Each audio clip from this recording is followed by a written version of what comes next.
I'm just checking in on the state I'm in, trying to find where I start, where I've been, running circles in a straight line spin, just checking in on the state I'm in. I say it once, say twice again, still don't know if I lose or win. Another cool note for you. So in like in the Czar's times or whatever. Mm-hmm. So the first account of like building code and how things had to be done was, I mean, I'm gonna totally butcher this. I think I might know where you're going. I want to hear first. Okay. All right. Well, it cost, so they had to pay so much to the Tsar for somebody to build that house. Mm-hmm. If something failed and the building collapsed and killed one of their slaves, then the builder had to replace that slave. Makes sense. But if the builder, if the building collapsed, if their home collapsed, whoever built that, if their home collapsed and it killed the family, then the builder and his family would be slain. Oh, yeah. Fair enough. And then after that, years down after that, it was in like 70 BC in Rome, they had a fire that burned like half of the city. Mm-hmm. And which seems odd because everything was made of stone. Yeah. Well, so then they started rebuilding and everything. Then they had a Colosseum collapse and kill 1,000 people. Oof. And they weren't upset about the building collapsing and killing 1,000 people. They were upset because 1,000 taxpayers died. Yeah. So they started separating. That's when they pushed out all of the slaves and everything outside of the city, mm-hmm. because their homes, they stopped building everything out of lumber. So all the slums were made out of lumber, and those were like 2, 3, 4 stories high of just girders and walls. Mm-hmm. And then everything on the inside was controlled, and they didn't give a shit whether your house burned down out there. So that's why everything in Rome and the city was nice and pretty and worked well, because they didn't want their commerce dying. They didn't want their taxpayers dying, mm-hmm. which makes sense. Why do you think we went to Iraq? Yeah. And then after that, it was like, then when we come to over here, Chicago fire did a huge thing for that. And then, which also started in like a loom factory or something. Yeah. No one could get out, so they all died. Yeah, I believe so. But then obviously it burnt for days because it's so windy that they couldn't put it out. The other thing is, and then in the Civil War times, Chicago was the like mass producer from bringing in, not the mass producer, but like in butchering aspects. So they were taking all of the cattle from out west mm-hmm. and everything during the Civil War, and they would store it and butcher it and everything in Chicago, because they would take all of the ice. They had basically like massive dome areas that mm-hmm. weren't domes at the time, obviously, but these plants that were bigger than the Superdome, mm-hmm. filled with ice, and you would be paid to go and take your ox or your horses and go cut out chunks of ice and ship them all the way into there. And then sawdust helped prevent the ice from melting. Works really well. I don't know if any of this is factual. This is just me and my builder's license. I don't know, dude. This course, and it's been really, obviously it's a fucking strenuous, like, number after number after number, and like calculate after calculate and code after code, and mm-hmm. some of it's like, Jesus fucking Christ. But it's been really cool having somebody else teach who, like he said, he's like, I live a boring life, which wasn't true, obviously, with his other stories, but he's like, I lived a boring life, so like I want to look up all this stuff, and mm-hmm. then that's what it came from. It sounds, I mean, I doubt that this has been most of the class, just a feeling I have, but it makes me want to get my builder's license if I can sit through a history lesson. Oh, well, Here's the funny thing. It's not a history lesson. It's a fuckload, dude. There's 4 books filled with shit that I have to remember. And they'll change next year. Yeah. But the cool thing is you wouldn't have to technically pay for the course, I don't believe, because I've already paid for the course. You have to have, I'm not entirely sure how that works. Everything's coming up, Matt. I don't know. Either way. Actually, I think you do, because I don't know. Well, whatever. I'm sure it expires at some point. Either way. And then eavesdropping.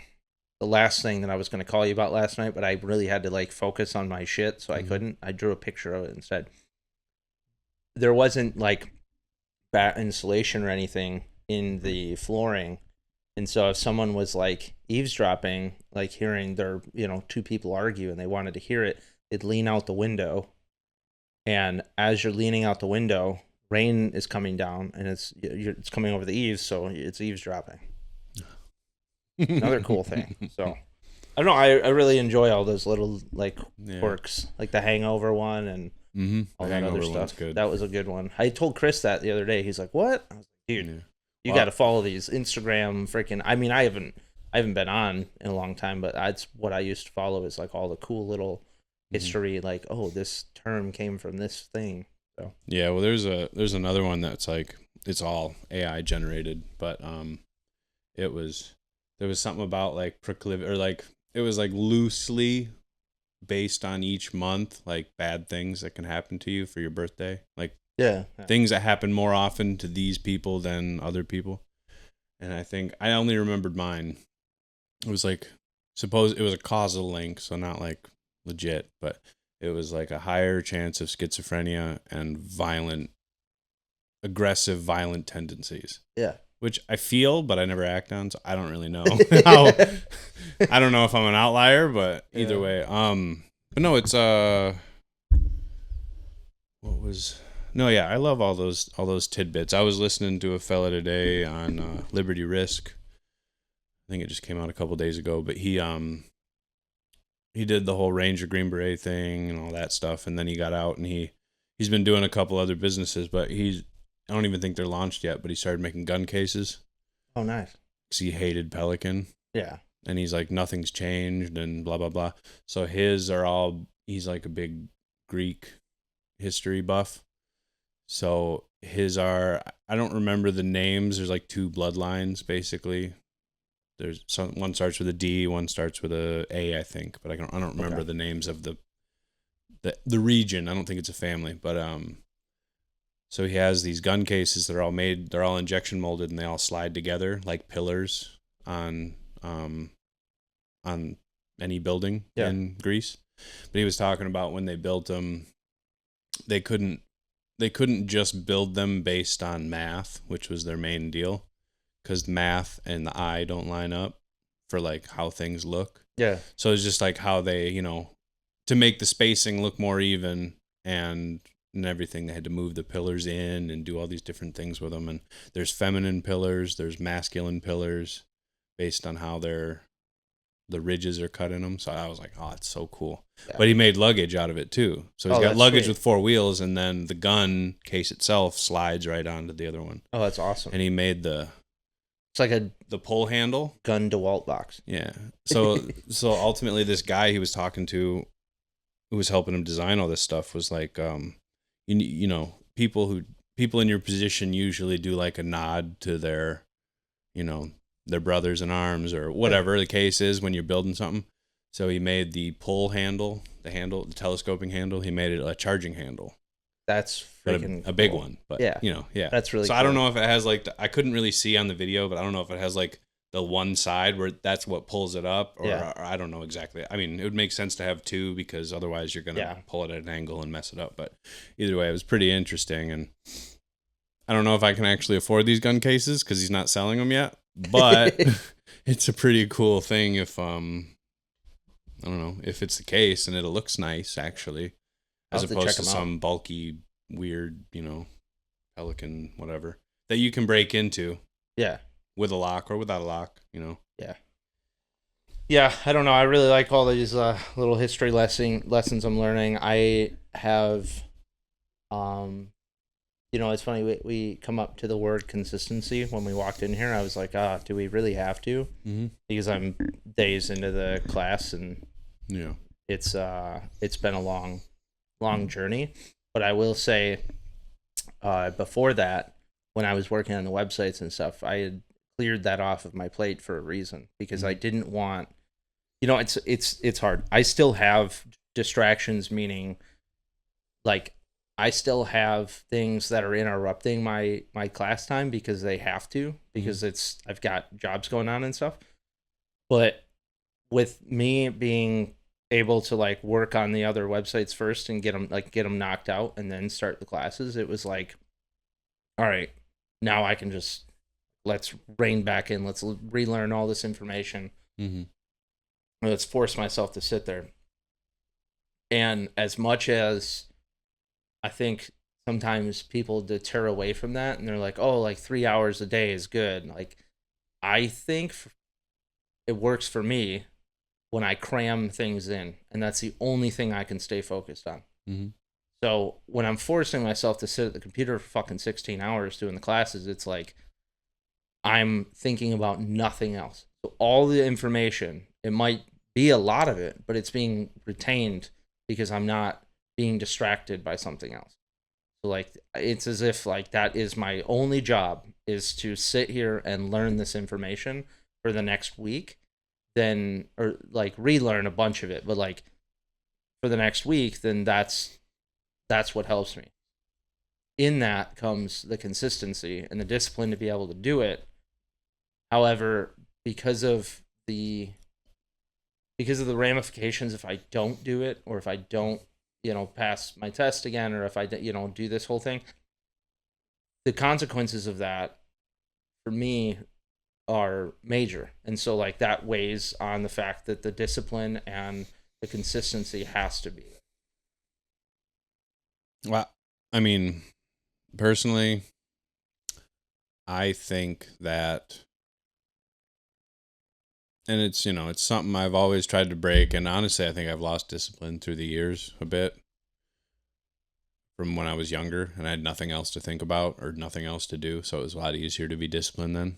I mean, for me, still now, back in the day, not as much, because all I wanted to do was outcompete people and do whatever. But I think that either timelines or weight helps a lot with the discipline, because there's a lot, like, it's not just you relying on this to be like, to go forward and go through. It's, it's everyone who relies on you. And not that they like are solely relying on you, but you know what I mean? Like the pressure, the chaos, as we talked about at Ties, the chaos really helps, because it's like, I have to do this. And I mean, even, we can cheat it, right? Like, and this is what I was talking to Chris about on the last episode, is like this, we can always cheaty the thing where it's like, I don't have to. I'm like, no, we don't have to. But ultimately the future of the companies ride on something. Right? The future of the companies ride on the fact that something is going to happen, something needs to happen in order to push this along. This right now might not be it, but it feels like it's a step. It feels like it's it, right? And so because it feels like it's it, it's like I need to make this happen, which means there cannot be other distractions. I have to force myself through this. I have to pretend like I have nothing else going on at all. And I have to retain every bit of information on it. Whether it takes me another 80 hours to do so, or it takes me 17 practice tests or whatever, in any form of something that you're really striving to get done, you're going to have as much discipline as possible. It's very hard to get to that point if you haven't started from the ground up in working on that discipline. Like, I don't expect somebody who can barely make it out of bed because they're depressed or very anxious or having a really hard time in life to immediately get to a point where they can just jump up and go for a 10-mile run, or they can jump up and, go to work consistently. Like, I want that for that person, and I think that would help them, but telling somebody you need to get up and do all of this work doesn't necessarily help them get to that point. It's the one step after another, and then you get to this point of major commitment that you realize that everything you were doing prior is what's built you up for this. It's just like it's a really hard concept, it's like it's not a hard concept. It's the fact that we grew up doing physical labor and doing things for countless hours out of the day. And when you have to sit at a computer and like just constantly retain information when you're not used to learning that way, like I'm used to learning with my hands, it's really hard. Mhm. But if you force yourself the fuck into it, and this is the only way out of it, you're gonna, as long as you show up consistently, and as long as you have the discipline for it and create the discipline, because that doesn't come out of thin air. Mm-hmm. It's a choice. As long as you do that, you're gonna get to the end, and you're gonna be a better person for it, regardless of the situation. Mm-hmm. Yeah, I mean, it's what is it? It's simple but not easy. Because like we can always again back to the old classic, Jocko, discipline equals freedom. Mm. And when you hear it initially, you're like, that sounds like the opposite, because you would think freedom is doing whatever I want whenever I want to. But, in reality, it's a lot of it. I mean, as far as getting better, as far as making yourself better, you can be a piece of shit and never do anything and be free, but you're probably going to be totally miserable. Right, in the soul because aspect. ultimately, if you don't have any discipline to back it up, then you're either not going to have money, you're not going to be able to go to do the things that make you feel free.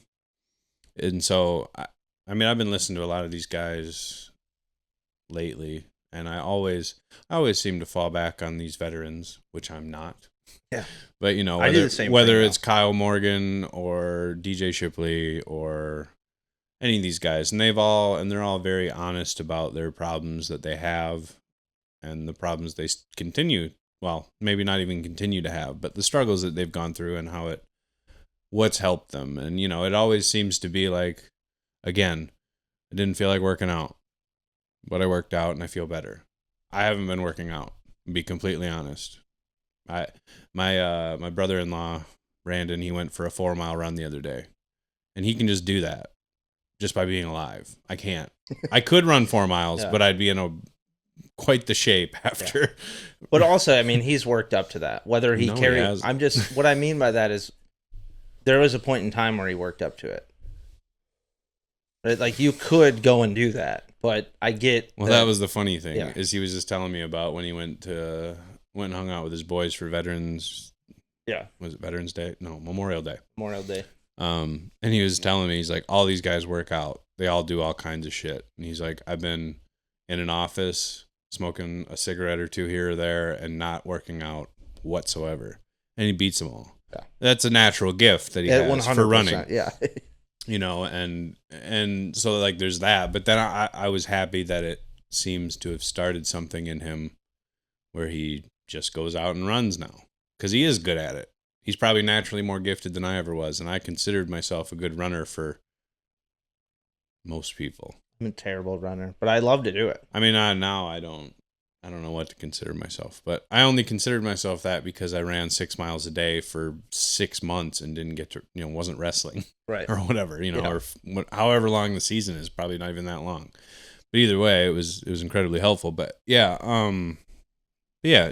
like you said, the consistency of whether you feel like it or not, doing the thing that's going to ultimately move you forward is. That gets blinded by our feelings, and it gets blind. We'll always consistently talk about that. Mm-hmm. It's like our feelings are what blinds us.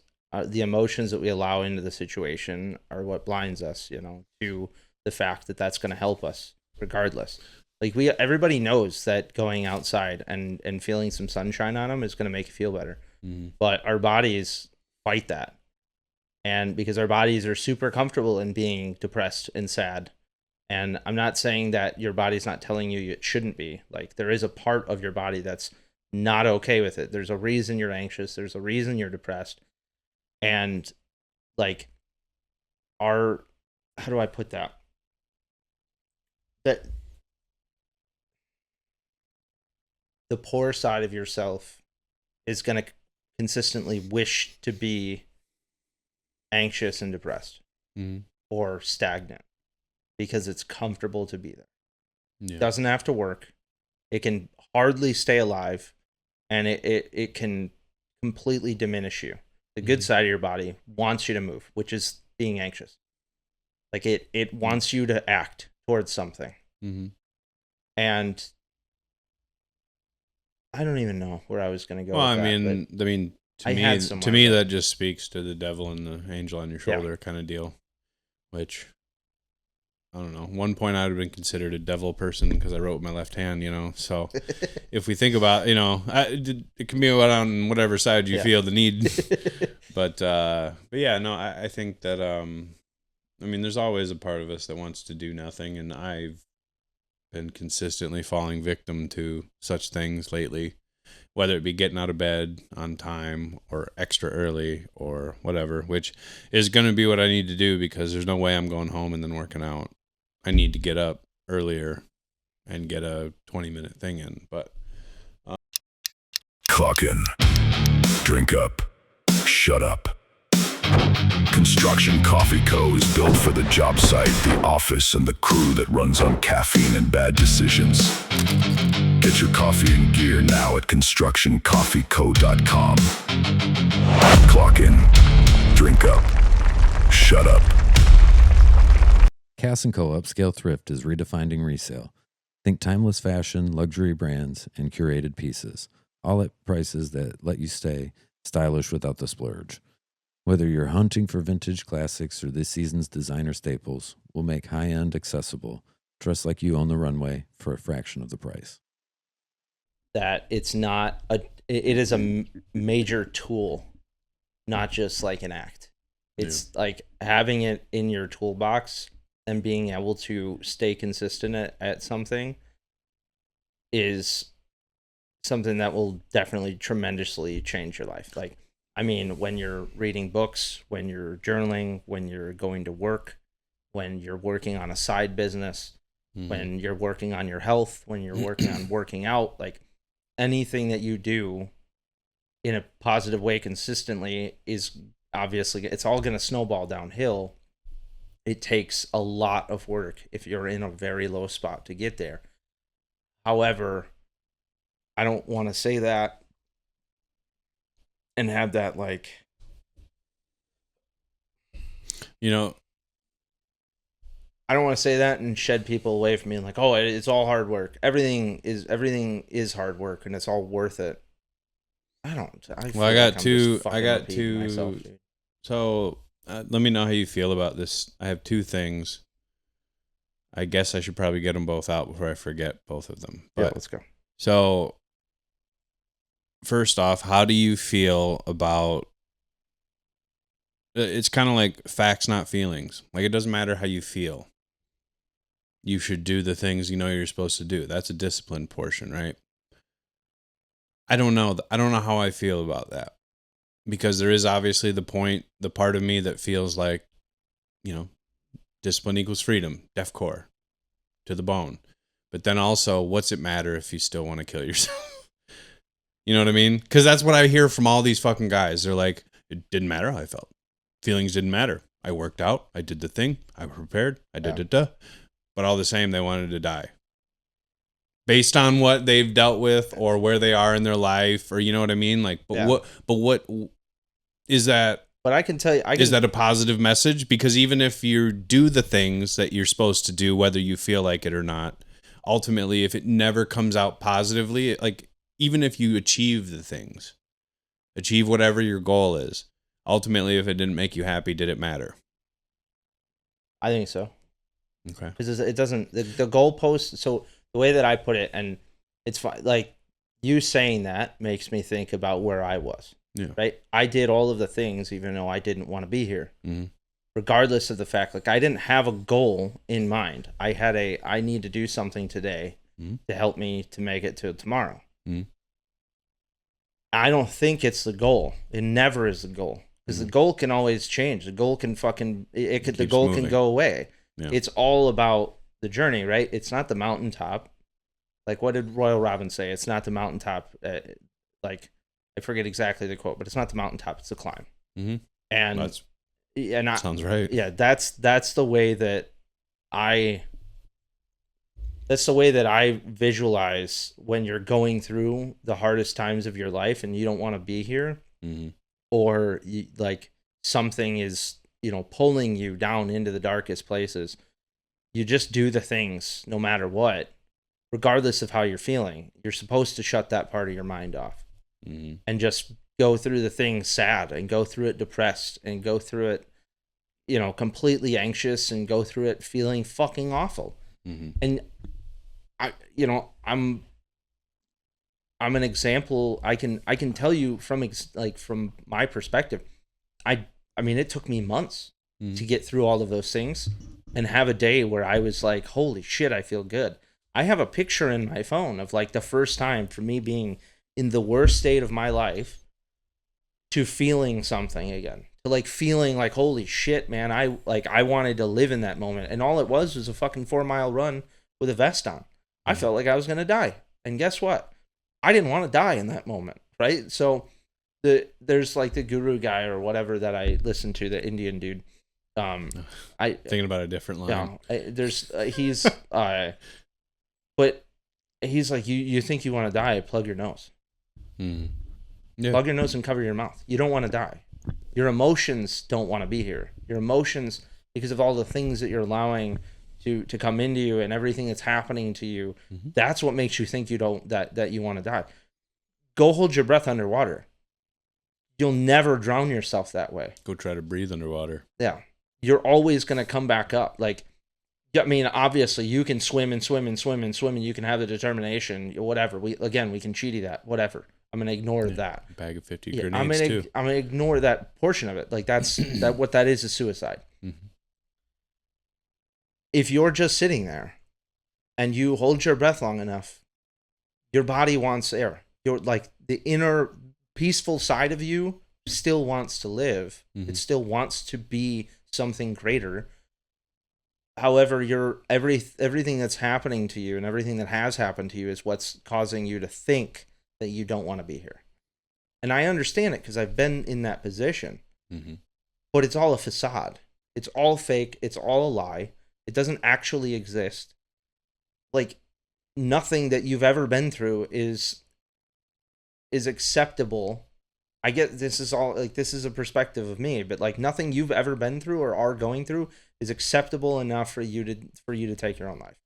Period. I just don't. I mean, I appreciate the dudes who have jumped on grenades for fucking sacrifice. That's, I don't even know if I mean that as taking your own life. That's a whole sacrifice. I'll cut that out because that doesn't even make any sense. But that's how I feel about it. And so like when you brought that up, I immediately was like, oh wait, I've been there. And like the goal never matters in it. It's all who you become in the trenches. And to be clear, I agree. Yeah, and I have felt exactly the same way. Except I don't know. Part of me views it almost more biological than I do. Like your body doesn't want to die, even if you do. Well, you know what I mean? Because ultimately that seems to happen more often than not. Like people think they want to die, and then their body doesn't allow them to, outside of jumping off a building or doing something that there's no return from. Well, I forget the guy who jumped off the Golden Gate Bridge that wrote the book, but as soon as he fell, I mean, 100% of people who have jumped and survived didn't immediately afterwards realize that they didn't want to do what they did. Yeah. And again, this is all semantics, and I don't know, and he doesn't know. But is that just the body signal? I mean, and then realizing after the fact, like the body said, "Oh shit!" Yeah. And then after the fact, he was like, "There's so much I'm gonna miss." Yeah. Like FOMO sort of deal. But yeah, no, I like I said, I totally agree. I just wanted to pose the question, but that same time, I think I sent it to the other day. I can't remember the guy, whether it be Walt Whitman or one of them fellas. He was talking about life isn't meant to be. Shit, I had it. Life isn't meant to be won or figured out. It's meant to be felt. And that kind of, to me, I don't remember the rest of it. It's like I said, I sent it to you. But to me, that just, it's more of like the felt is the good, the bad, the ugly, all of it in between. But he was talking about life's not meant to be figured out. You're not meant to spend your whole life trying to fix all your problems, was what he was talking about in the thing. And I agree. I don't agree. I don't know. Was he a happy guy? Was he a sad guy? Based on quotes, you can't really tell. You can kind of tell by how they say things, but then it's really all predicated on how you accept them. And what, like I said, it's basically I said the same thing two different ways. Yeah. Life's meant to be felt, right. and blah, blah, blah, You're so. meant to go through all of the struggles. There's a great scene. I don't know if you've seen the movie, but this is a movie I've watched 100 times. There's a great continuous scene in the movie, and there's a premise to this portion. And I'm not going to get into the whole thing. But in Hitchhiker's Guide to the Galaxy, they go up to this massive supercomputer that they've built. And they built it a long time ago. And they asked it to start calculating what the meaning of life was. Mm-hmm. Well, like, what is the answer to life, the universe, everything? What's the answer? Basically looking for figure it out. Like, looking for the figure it out of life. Well, how could you be? And so it says, okay, I'll work on it. It'll probably take X amount of years. And the X amount of years was like 10,000 years or something. Mm. So they all come back. And then everyone's there. And they walk all the way up to the computer, the supercomputer. And it's like, have you figured it out? And it's like, yes. The answer is 47. Mm. They're like, 47? What? Hitman. Like, what does this mean? And then the supercomputer says, well, there can't be. You asked me to figure out a question, and the answer is 47. Like, there can't be the question of what is. Like, how do I figure all of this out? We don't figure it out. We figure it out by doing the work. Mm-hmm. And the figuring out, you're always going to have new questions. What I've found to love about the journey of, like, self-improvement is the new journey of self-improvement. Mm-hmm. It's the dialing it in to getting to, like, it's all of the learning in between. You get addicted to the learning. You get addicted to the next book. You get addicted to the next process you can use to slow your breathing down. You get addicted to, like, the next. You get addicted to this section. For funsies, we should go look at the numerology of 47. Yeah? I think so. Okay. I don't know. Have you seen it everywhere other than Hitman? No, I'm just saying, like, there has to be. Oh, just it came up with. I mean, obviously, it's a movie. Know. Yeah, they wrote it. It's 47. And I probably but there has to be something to it. I probably botched a bit of what the computer said, but I just remember that's what. Oh, your ear pop? Flashbang. Oh, it's like. Yeah, that's called tinnitus, as Drew calls it. Actually, it was more deaf than it was. Oh, dude, noise. It might just be this room. There's lack of noise. Quite a bit. But yeah, we should definitely check that out.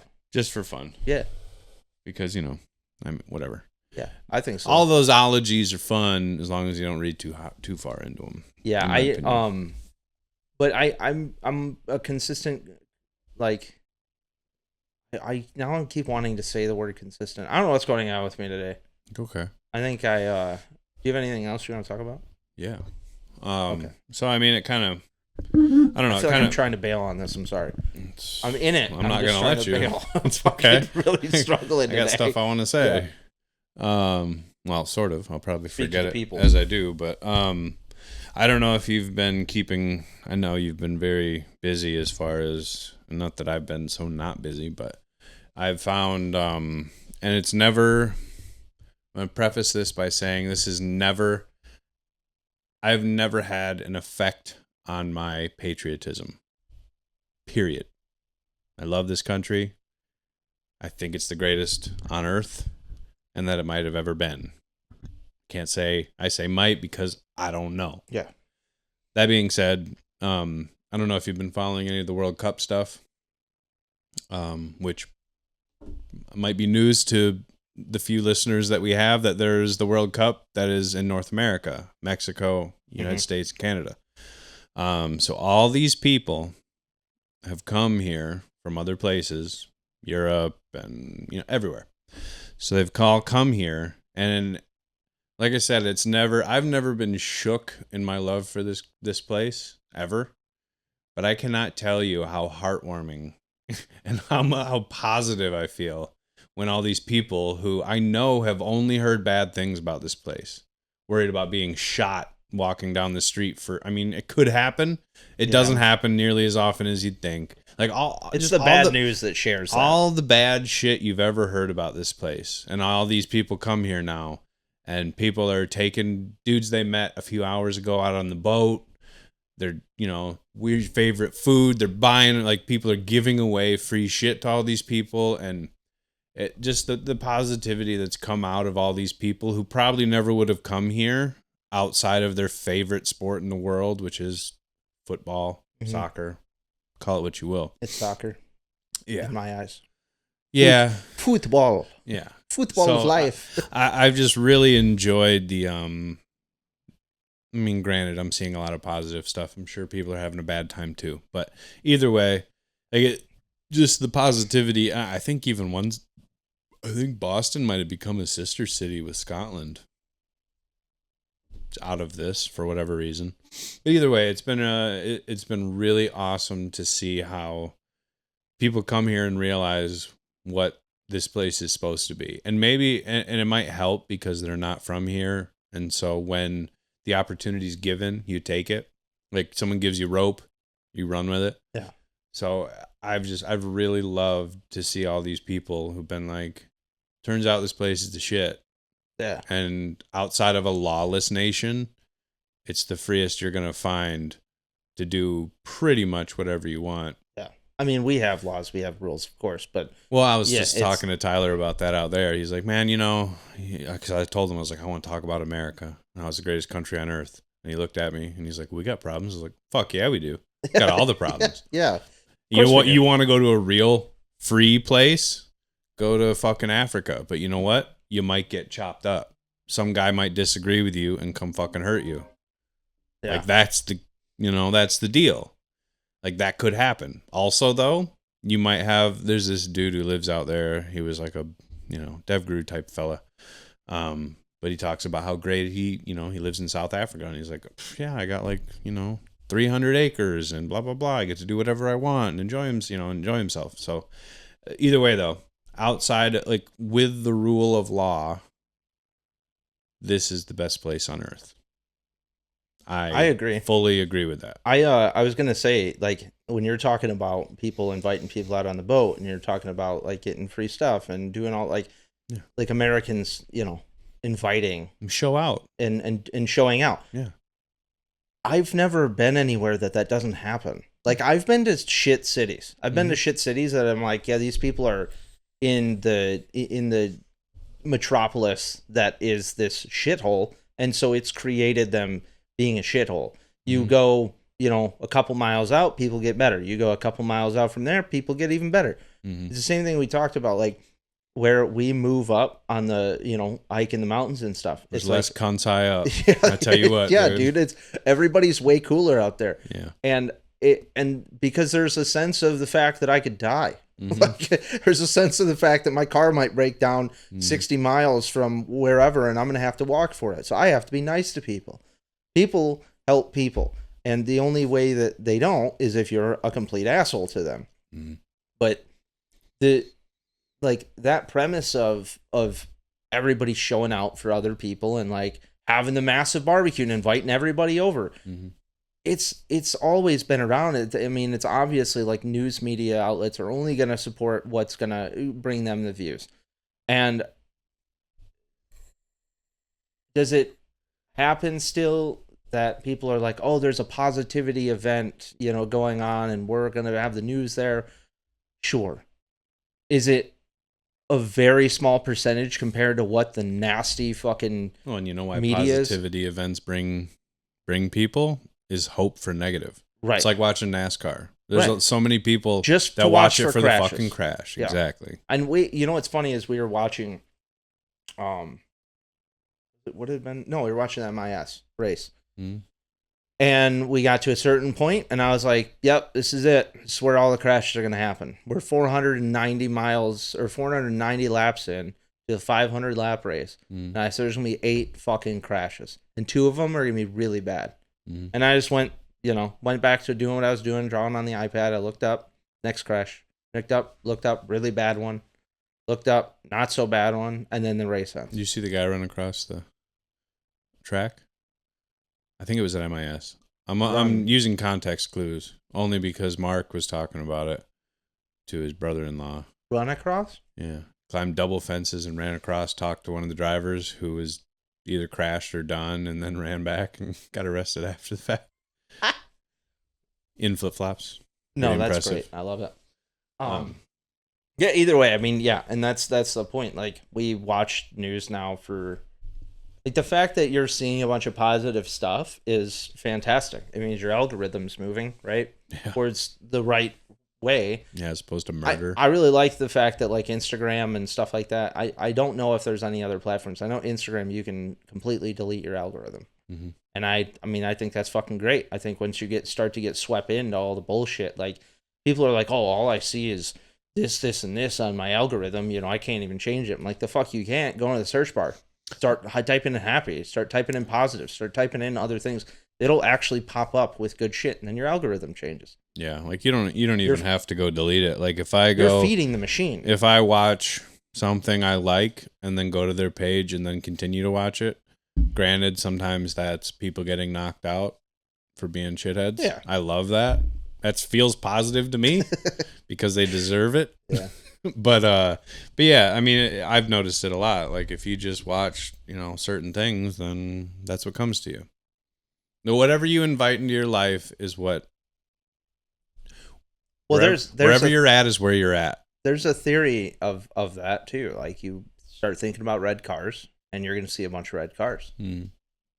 Tell me that when I first was like, I've never seen a Cybertruck before. Oh, all of a sudden, see 12 of them in Ann Arbor. Yeah, I'm like, if whatever you're looking for, you're gonna find. So you might as well look for something positive. You might as well look for something uplifting. Might as well look for something that's gonna get you the fuck out of bed. Might as well look for something that's gonna help you grow in life. I mean, I will say, I've been in and out of hardships and stuff, especially recently, of trying to get myself back in order, whether it's working out, eating right, dialing in everything that we want to. And the moment that I just flat out said, I'm only going to look for the things that are going to help me dial in. I'm not going to let anything else distract me right now.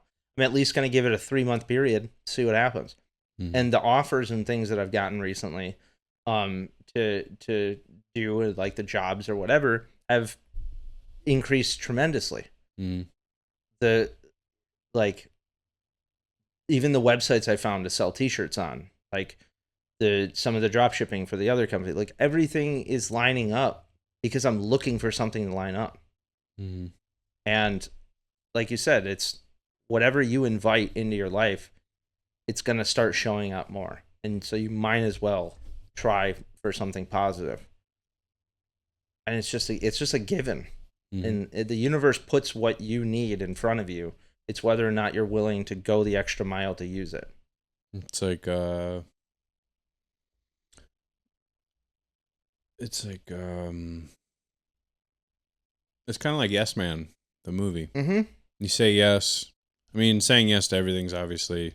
Yeah, but he does. I mean, it's a movie, but yeah. He does. But you know what I mean? Like if you just say yes, what was it? I think I was listening to Jocko on Mike Ritland's podcast, and that's what he was a radioman. Just say yes. Just do the thing. Everyone needs a radioman. Like you're always going to need that guy. So if you're invited to go. Right. Like do the thing. I mean, obviously there's lines around that. Yeah, but, because if it doesn't benefit you, then you probably shouldn't do it. Yeah. Or benefit you in a way that from where you are in the moment. Yeah. Kind of deal. We can continue to go on with all of that, but either way. 250 years. It's pretty young. People give us a lot of shit. We're doing pretty good. Turns out we're teenagers. Yeah. We're not grown-ups yet. This country is not a grown-up country because most of everyone else has been around longer. Yeah. as far as the establishment of their countries. And I think people need to keep that in mind, that outside of the corruption and the bullshit and the this and the that, which probably at a smaller scale is happening on every other continent on this earth. We just have more money to do it with. So you hear billions, you hear trillions, Yeah. you hear hundreds of billions of dollars wasted and blah, blah, blah. But someone else is doing that somewhere else for 100 million. Right. So, you know, like based on that, I think. And they're never going to get caught. Exactly. They're going to keep doing whatever the fuck they want to do because they're not. Because I tell you, 'cause the people aren't and that's free. what it is. Right. Yeah. So, you know. Oh, also, really quick that you say that.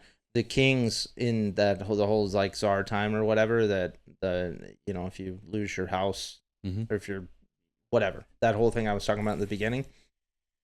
If he were to make a law back then, he couldn't even change it. The moment he said something and it became like, he couldn't even change it. Nobody could change it. That seems silly. Yeah. Considering he is the law. Yeah. The I mean, light, I'm sure that wasn't the the case, Lord. but that's what was anyway. Originally, you know, when you came up with that, I thought you were going to say that measurements were based off the king. Like a foot was his foot. It wasn't a foot, right, as we think of. Right. So I was like, man, how different? Because, you know, in the dying years of Rome, they had people like every couple of years. So imagine your entire measurement system changing based on who is in power. Got to get a new tape measure. Yeah. New story pole. Yeah, and frankly, how you even measure that? Did they measure in inches? Did they measure in centimeters? How'd they measure it? I don't even know. Or was 1 foot, you just had a stick and you I'm put it learning, next to so his guy's foot and cut it and then said, okay, this is a foot now. I'm learning so much with this class.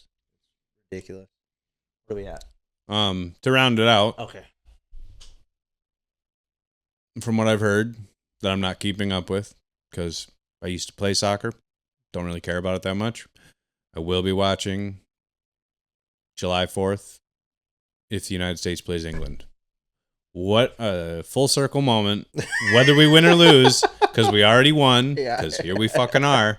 But what a full circle moment to play them on Independence Day. Frankly, in a sport no one cares about. Well, I don't care about. In front of the White House? That'd be cool. Yeah.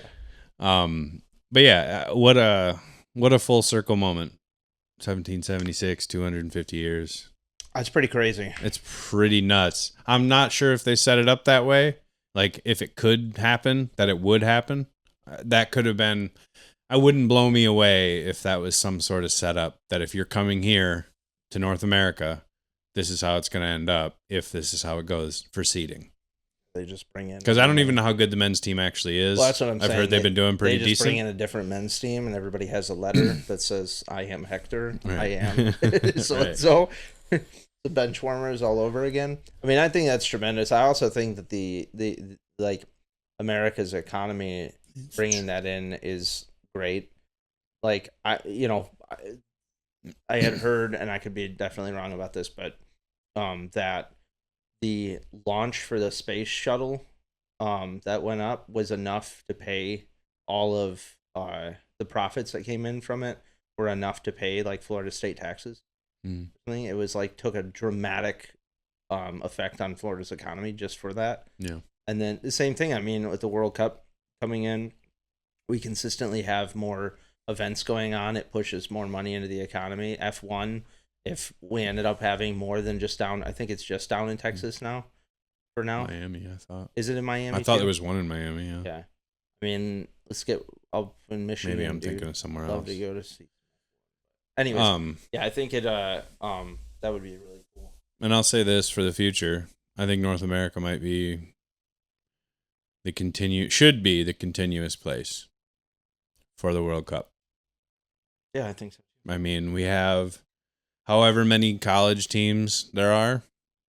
Every single one of them has a stadium that holds at least 60,000 people. And we just got them fucking everywhere. Sometimes 3-4 in a state. Texas might have 7 colleges that all have giant stadiums. The Big House is the biggest. Still. Yes. Well, Well, it might be biggest in North America. I don't know if it's the world. okay. Because I heard the I- Tokyo Dome I was think- holding 100,000 people back in Yeah. Pride for Pride Days. Right. I would assume. Not that I would Pride. assume. Yeah, I would assume Pride. Tokyo. Yeah. Before they stole the word. Yeah. Yeah. I still can't fathom it. Because I drive by it every day. Like every time I leave the house, I end up over by the stadium somehow, especially with the jobs going on in Ann Arbor and stuff.